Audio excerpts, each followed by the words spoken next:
is a providential gift which either he gives it to you or nobody else can give it to you. There's no other way to have it. Money cannot buy a today in your life.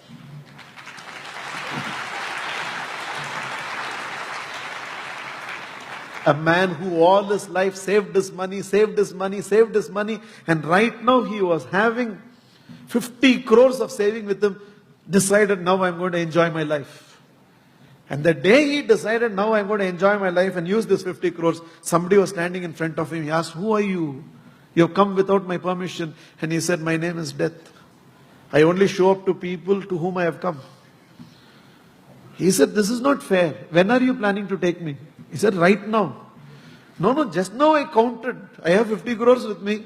And only now I have decided to enjoy it. You cannot come. Death said, but I don't come with invitation. I come and invite.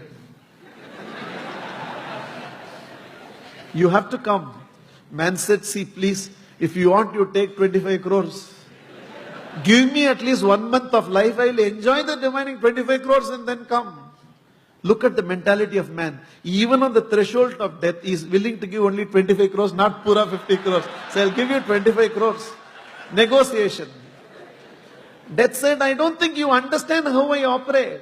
I don't negotiate. Your time has come, I have to take. Man says, I will give you entire 50 crores here. Just give me 1 day in life.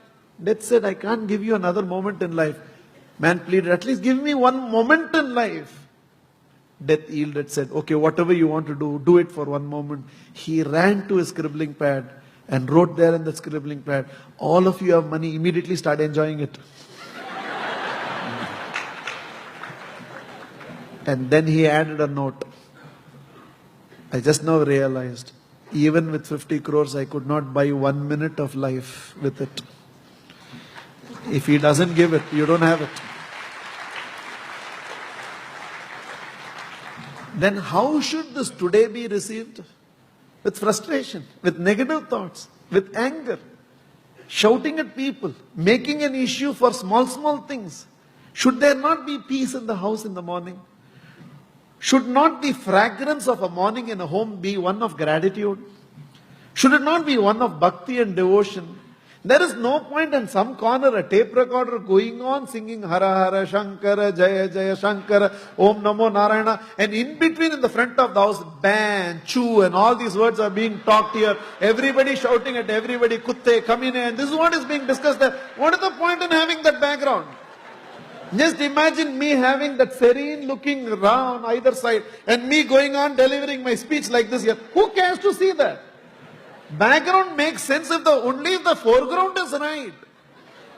So all the chanting and puja room and everything in the background of your house makes any sense only if you in the foreground is able to carry that peace, carry that bliss, carry that gratitude, carry that right positive qualities. And that's what we should hear in the morning. Morning should be one of celebration. The start has to be right. You have to get it right.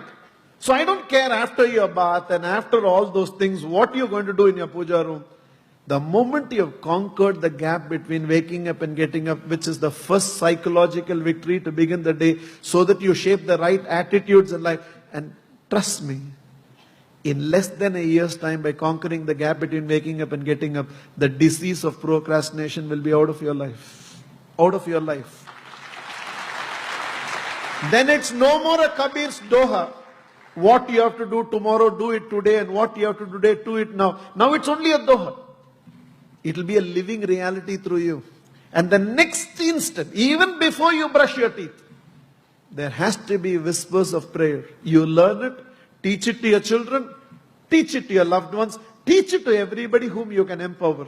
That the first thoughts have to be right. The first thoughts have to be one of gratitude. The first thoughts have to be one of prayerfulness. The first thoughts have to be one of faith. In whatever way you understand, you may not understand slokas, you may not understand. Arey yaar, why do you complicate in learning all those things which you don't understand?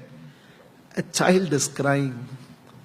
And the mother knows the child is crying because the child is hungry. The child is crying. And the mother knows this crying is because the child wants the nappy to be changed. The child is crying and the mother knows it is because the child is hungry. The child is crying and the mother knows it's because the child is feeling sleepy. The child is crying and the mother knows it's because the child has a stomach pain. Without using a single word, through crying, a mortal mother is able to understand the need of her child. Do you think that eternal Father will need all sophisticated words in our communication for him to understand us?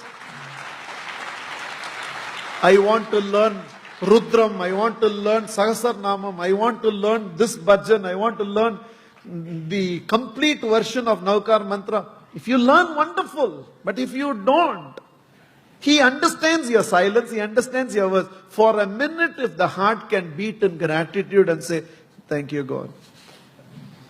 If for a minute the heart can beat and say, I understand this day of mine is your gift unto me, my Lord, and the way I live this day will be my gift unto you. I'll make my day count.